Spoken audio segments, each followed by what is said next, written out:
श्री राधे। सभी स्नेही मित्रों को आगामी श्रावणी उपाकर्म एवं रक्षाबंधन की हार्दिक शुभकामनाएं।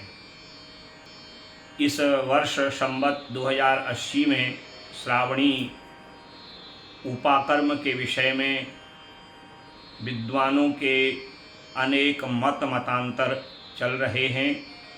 उसी विषय में मैं भी आपसे निवेदन और श्रावणी के विषय में कुछ चर्चा करने आया हूँ। हमारे धर्मशास्त्र में मूलतः एक सूत्र है कि भद्रायां द्वे न कर्तव्ये श्रावणी फाल्गुनी तथा। भद्रा काल में श्रावणी उपाकर्म और होलिका दहन का निषेध है। गांव में रहने वाला भी कोई सामान्य व्यक्ति हो, चाहे वो शास्त्र जाने या न जाने, उसको एक सूत्र याद होता है कि भद्रा में हमें कोई कार्य नहीं करना है। चाहे वो भद्रा स्वर्गलोक की हो, पाताल लोक की हो, पृथ्वी लोक की हो, भद्रा भद्रा ही होती है। तो उस परिस्थिति में क्या करना चाहिए, और यह केवल इसी वर्ष नहीं हो रहा है, इससे पूर्व भी पंचांगों में ऐसी परिस्थितियां बनी हैं।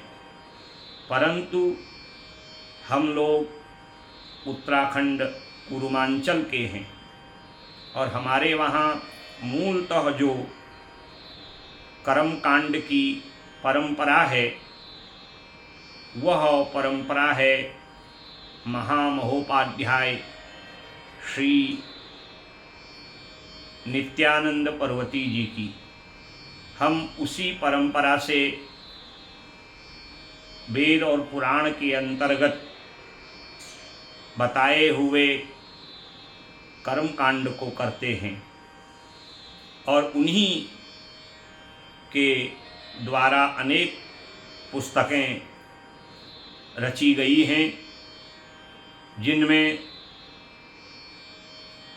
वर्ष कृत्य दीपक में हर पर्व, हर तिथि, हर संक्रांति का निरूपण विस्तार पूर्वक किया गया है। और उन्होंने ही वर्ष कृत्यम में श्रावणी के उपलक्ष्य में स्पष्ट लिखा हुआ है कि भद्रा काल में श्रावणी उपाकर्म एवं होलिका दहन नहीं करना चाहिए। और सामान्य बात है कि भद्रा काल में किए हुए जो भी कार्य हैं, वो न यजमान के लिए शुभ होते हैं और न प्रजा के लिए शुभ होते हैं और न राज्य देश के राजा के लिए शुभ होते हैं।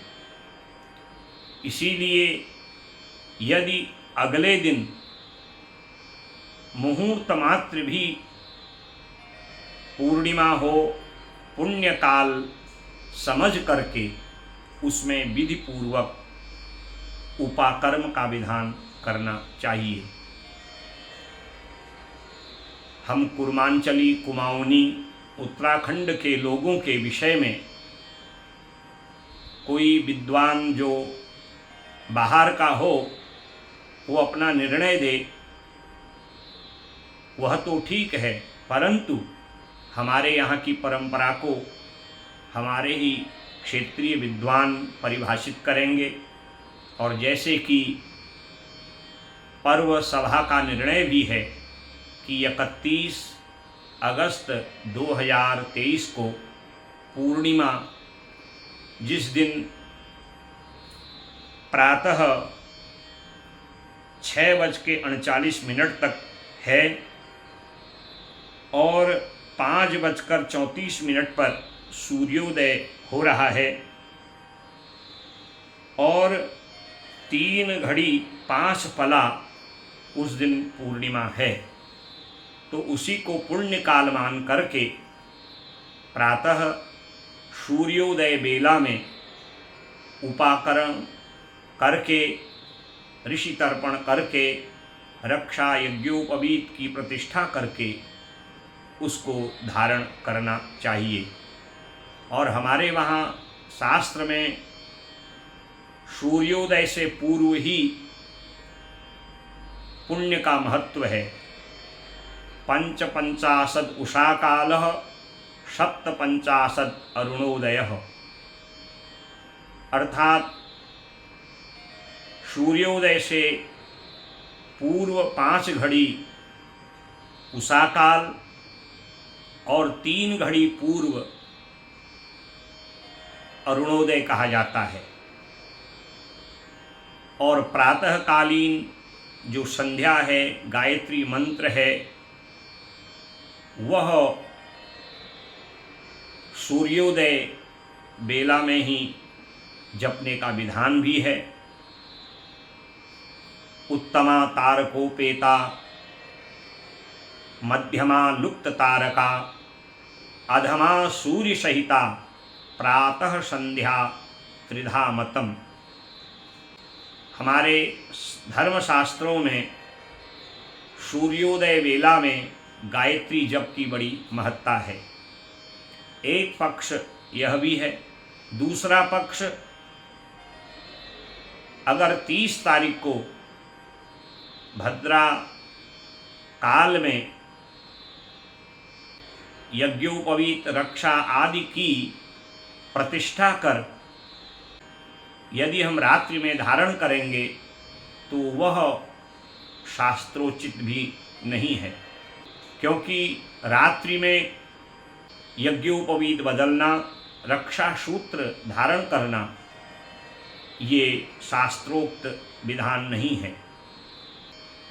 और रात्रि में ऋषि तर्पण करके ऋषियों का विसर्जन करना, क्योंकि जितने देवताओं का हम आवाहन करेंगे उनका विसर्जन भी करना पड़ेगा। हमारे वहाँ जब किसी देवताओं का, ऋषियों का आवाहन किया जाता है तो रात्रि में उसका विसर्जन नहीं किया जाता, और बिना विसर्जन किए हुए यज्ञ पूर्ण नहीं होता। अतः 31 अगस्त 2023 को प्रातः भोर वेला में पूर्वांग पंचांग सहित विधिवत ऋषि तर्पण कर रक्षा सूत्र यज्ञोपवीत की प्रतिष्ठा करें और पुण्य काल में यज्ञोपवीत धारण करें और रक्षा सूत्र धारण करें, क्योंकि शास्त्र विधान के साथ साथ लोकाचार के विधान को भी मानना चाहिए। हमारे उत्तराखंड विशेष करके पूर्वांचल कुमाऊं में रात्रि में न यज्ञोपवीत धारण किया जाता है, न रक्षा सूत्र धारण किया जाता है और न विसर्जन किया जाता है।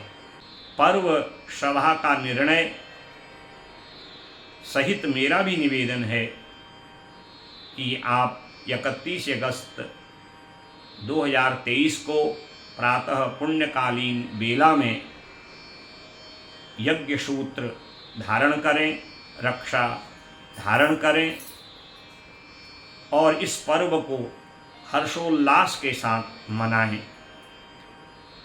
मैं यहाँ किसी का विरोध नहीं कर रहा, केवल अपनी क्षेत्रीय परंपरा के लिए आपसे निवेदन कर रहा हूँ। अनेक ब्राह्मण देवताओं का फोन आया कि हमें किस दिन अपने यजमानों को रक्षाबंधन श्रावणी का विधान बताना है, इसीलिए इस वीडियो को बना करके मैं अपने YouTube चैनल भागवत कल्प वृक्ष पर अपलोड कर रहा हूँ, ताकि सभी लोगों को ये सूचना प्राप्त हो, ताकि स्वतंत्र भारत के स्वतंत्र लोग हैं और जिसको जैसा करना है कोई विशेष प्रतिबंध नहीं है, परंतु भद्रा काल को ध्यान में रखते हुए ही ये चर्चा बहुत बढ़ गई है। तो मेरा निवेदन है कि भद्रा रहित पुण्यकाल 31 अगस्त 2023 को यज्ञ सूत्र एवं रक्षा सूत्र धारण करें और जिससे हमारा ये पर्व हर्षोल्लास के साथ संपूर्ण हो सके। यही नहीं, इससे पूर्व भी अनेक पंचांगों में ऐसी चर्चाएं आई हैं। तो मिल करके इस उत्सव का हमें आनंद लेना चाहिए।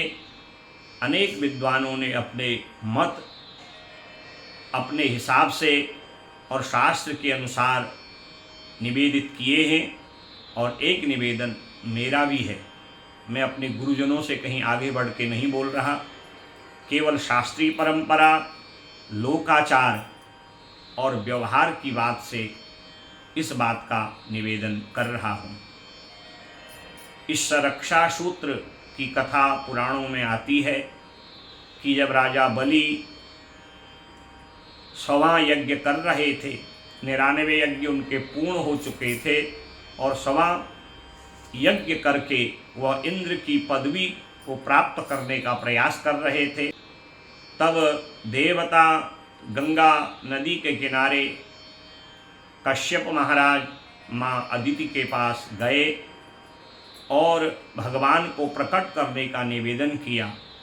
भाद्र शुक्ल द्वादशी मध्याह्न के 12 बजे वामन भगवान जगत का कल्याण करने के लिए प्रकट हुए और गुरु बृहस्पति महाराज की आज्ञा से नर्मदा तट के किनारे 100वां यज्ञ कर रहे राजा बलि के पास गए। राजा बलि विंध्यावली सहित वामन भगवान का स्वागत किए और निवेदन किया कि आपको क्या चाहिए। ये कथा बहुत विस्तार पूर्वक है। और तब राजा बलि से भगवान वामन कहते हैं, हमें 3 पग भूमि चाहिए।